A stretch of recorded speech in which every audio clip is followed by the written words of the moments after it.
ನಾನು ಇಷ್ಟ ತನಕ ನಿಮ್ಗೆ ಕ್ವಶನ್ ಕೇಳಿದ್ದೆಲ್ಲ ಎಲ್ಲ ನಾಗರಿಕ ಒಂದು ಪಬ್ಲಿಕ್ ಹೌದು.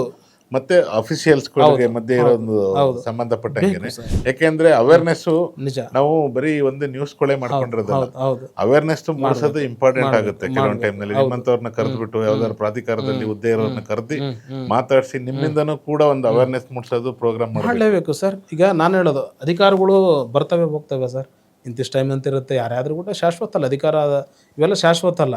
ಆ ಅಧಿಕಾರ ಅವಧಿಯಲ್ಲಿ ಏನು ಕೆಲಸ ಮಾಡ್ತೀವಲ್ಲ ಅದು ಮಾತ್ರ ಶಾಶ್ವತವಾಗಿ ಉಳಿತೈತೆ. ಅಧಿಕಾರ ಶಾರ್ಟ್ ಟೈಮ್ ಸರ್, ಮಾಡಿದ ಕೆಲಸ ಮಾತ್ರ ಲಾಂಗ್ ಟೈಮ್ ಆಗಿರ್ತದೆ. ಹಾಗಾಗಿ ನಾನು ಇವತ್ತಿಗೂ ಅಷ್ಟೇ, ನನಗೆ ಅಧಿಕಾರ ನನಗೆ ಇಂಪಾರ್ಟೆಂಟ್ ಅಲ್ಲ ಸರ್.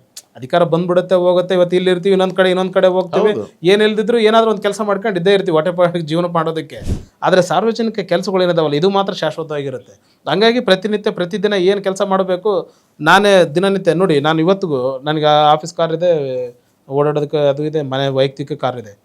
ವಾರದಲ್ಲಿ 2-3 ದಿನ ನಾನು ಕಾರ್ ಯೂಸ್ ಮಾಡ್ಕೊಳ್ತೀನಿ. ವಾರದಲ್ಲಿ 2-3 ದಿನ BMTC ಬಸ್ಸಲ್ಲಿ ಓಡಾಡ್ತೀನಿ. ನಾನು ಕಾರ್ ಇಟ್ಕೊಂಡು ಇದ್ರೂ ಕೂಡ ನಾನು BMTC ಬಸ್ಸಲ್ಲಿ ಓಡಾಡ್ತೀನಿ. ಯಾಕಂದ್ರೆ ಆ ಬಸ್ಸಲ್ಲಿ ಓಡಾಡ್ದಾಗಲೇ ಗೊತ್ತಾಗೋದು ಸಾರ್ವಜನಿಕರ ಪರಿಸ್ಥಿತಿ ಏನಿದೆ, ಕಷ್ಟ ಏನಿದೆ, ಆ ಬಸ್ಸಲ್ಲಿ ಬರೋನು ಅವನು ಎಷ್ಟು ಸಮಸ್ಯೆಗಳಿದೆ ಇದೆಲ್ಲ ಗೊತ್ತಾಗೋದು. ಆಮೇಲೆ ಸಾರ್ವಜನಿಕ ನೋಡ್ಕೊಂಡು ಬಂದಾಗ ಸಾರ್ವಜನಿಕ ಸಮಸ್ಯೆಗಳು ತಿಳಿಯೋದು. ಹಾಗಾಗಿ ನಾನು ವಾರದಲ್ಲಿ 3 ದಿನ BMTC ಬಸ್ಸಲ್ಲೇ ಓಡಾಡ್ತೀನಿ. ಮನೆಯಿಂದ ಆಫೀಸಿಗೆ, ಆಫೀಸಿಂದ ಸುತ್ತಮುತ್ತ BMTC ಬಸ್. ಕೆಲವೊಮ್ಮೆ ಟೈಮ್ ಇಲ್ಲ ಅಂತಂದ್ರೆ ರ್ಯಾಪಿಡೋ ಊಬರ್ ಮಾಡ್ಕೊಂಡು ಬೈಕಲ್ಲಿ ಹೋಗ್ತೀನಿ ನಾನು ಮನೆಗಳಿಗೆ, ಎಲ್ಲೋ ಆಫೀಸ್ಗಳಿಗೆ. ಯಾಕಂದ್ರೆ ಆ ಸಾರ್ವಜನಿಕ ವಲಯದಾಗಿದ್ದಾಗಲೇ ಅದು ಮನಸ್ಥಿತಿ ಅರ್ಥ ಆಗೋದು. ಯಾಕಂದ್ರೆ ನಾನು ಪೂರಾ ಫ್ಯಾಮಿಲಿ ಬೇಸ್ಡ್ ಸೆಂಟಿಮೆಂಟ್ ಎಮೋಷನಲ್ ಜಾಸ್ತಿ ಮನೆಯಿಂದ. ಯಾಕಂದ್ರೆ ಗ್ರಾಮೀಣ ಭಾಗದಿಂದ ಬಂದಾಗ ಸಂಬಂಧಗಳು ಹಂಗೆ ಬಂದೈತೆ ನನಗೆ. ಸೊ ಹಾಗಾಗಿ ಪ್ರತಿಯೊಂದು ಸಮಸ್ಯೆ ನೋಡ್ಕೊಂತ ಹೋಗ್ತಿರ್ತೀನಿ, ಅದ್ರದ್ದು ಏನೋ ಯೋಚನೆ ಬರುತ್ತೆ. ಸೊ ಇದನ್ನ ಯಾಕೆ ಮಾಡಬಾರ್ದು ಅಂತ ಒಂದು ಲೆಟರ್ ತಗೊಂಡು ಸರ್ಕಾರಗಳಿಗೆ ಕೊಡ್ತಾ ಇರ್ತೀವಿ. ಈಗ ಇದೇ ರೀತಿ ಎಸ್ಕಾಮ್ದು ಒಂದು ಇದಾಯ್ತು. ಎಸ್ಕಾಮ್ ಈ ಕರೆಂಟ್ ಹಳೆ ಹುಬ್ಳಿ ಪೊಲೀಸ್ ಸ್ಟೇಷನ್ ವ್ಯಾಪ್ತಿಯಲ್ಲಿ ಒಬ್ನ ಯಾರೋ ಫ್ರಾಡ್ ಡ್ರೆಸ್ ಹಾಕೊಂಡು ಮನೆಗೆ ಹೋಗಿ ನಾನು ಬಿಲ್ ಕಲೆಕ್ಟರ್ ಇದ್ದೀನಿ, ನೀವು ಮನೆಯದು ಬಿಲ್ ಕರೆಂಟ್ ಬಿಲ್ ಇಷ್ಟು ಬಂದಿದೆ ಎಷ್ಟು ಕೊಟ್ಬಿಡಿ ಅಂತ ವಸೂಲಿ ಮಾಡ್ಕೊಂಬರೋದು ಇದು ಹೋಯ್ತು. ಈ ಸೋಷಿಯಲ್ ಮೀಡಿಯಾದಲ್ಲಿ ಬಂತು. ಸೋಷಿಯಲ್ ಮೀಡಿಯಾದಲ್ಲಿ ಬಂದ ತಕ್ಷಣ ಅಲ್ಲಿ ಏನಾಯ್ತು, ಪಾಪ ಸಾರ್ವಜನಿಕರಿಗೆಲ್ಲ ಮನೆಗೆ ಹೋಗಿ ಯಾರು ಹೆಣ್ಮಕ್ಳು ಇರ್ತಾರೋ ಮನೆಗೆ ಹೋಗ್ಬಿಡೋದಂತೆ, ನಿಮಗೆ ಬಿಲ್ ಬಂದಿದೆ ಕೊಡು ಅಂತೇಳಿ ದೌರ್ಜನ್ಯ ಮಾಡೋಂಥದ್ದು ವೈರಲ್ ಆಯ್ತು ಅದು ವಿಡಿಯೋ. ನಾನು ಬಂದ ತಕ್ಷಣ ನಾನು ಏನು ಮಾಡಿದೆ, ಸ್ಕ್ರೀನ್ಶಾಟ್ ಎಲ್ಲ ಇಮಿಡಿಯೇಟ್ ವಿಡಿಯೋನೆಲ್ಲ ತೊಗೊಂಡು ಪೇಪರ್ ಕಟ್ಟಿಂಗ್ ಎಲ್ಲ ತೊಗೊಂಡು ಮಾನ್ಯ ಸಚಿವರಿಗೆ, ಇಂಧನ ಸಚಿವರಿಗೆ ಹೋಗಿ ಮನವಿ ಬರ್ದೆ. ಸರ್ ಹಿಂಗೆ ಆಗ್ತಾ ಇದೆ, ಸಾರ್ವಜನಿಕರಿಗೆ ನಿಜವಾಗಿ ಎಸ್ಕಾಮ್ ಅಧಿಕಾರಿ ಸಿಬ್ಬಂದಿಗಳು, ಲೈನ್ ಮ್ಯಾನ್ಗಳು, ಬಿಲ್ ಕಲೆಕ್ಟರ್, ಬಿಲ್ ರೀಡರ್ ಬಂದ್ರಿಗೆ ನಂಬೋ ಪರಿಸ್ಥಿತಿ ಇಲ್ದಂಗೆ ಆಗೈತೆ.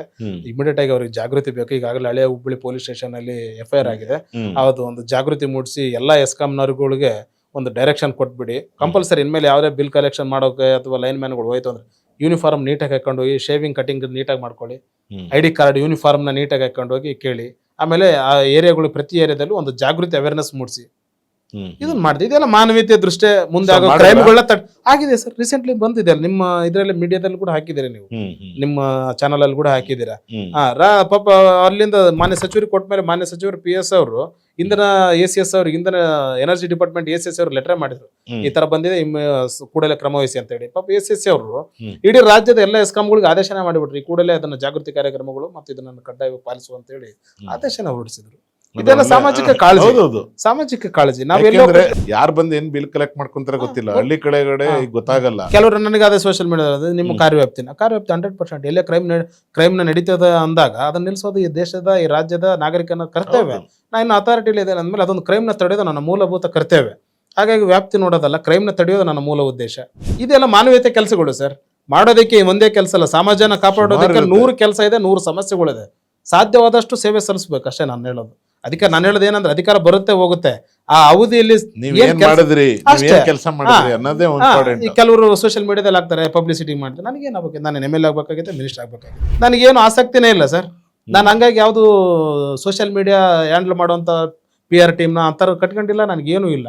ನನಗೆ ಯಾವುದು ಜನಪ್ರತಿನಿಧಿ ಆಗ್ಬೇಕು ಅನ್ನೋ ಆಸೆನೂ ಇಲ್ಲ. ನಾನು ವೃತ್ತಿಯಲ್ಲಿ ಚೆನ್ನಾಗಿದ್ದೀನಿ. ನನ್ನ ಅಥಾರಿಟಿಯಿಂದ ಬಿಟ್ಟು ಹೋದ್ರೆ ವಕೀಲ ವೃತ್ತಿಯಲ್ಲಿ ತುಂಬ ಚೆನ್ನಾಗಿದ್ದೀನಿ. ನಾನು ಉತ್ತಮವಾದ ಕೇಸ್ಗಳು ಮಾಡ್ಕೊಂಡಿದ್ದೀನಿ, ಆರಾಮಾಗಿದ್ದೀನಿ. ನನಗೇನು ಪಬ್ಲಿಸಿಟಿ ಬೇಕಾಗಿದೆ?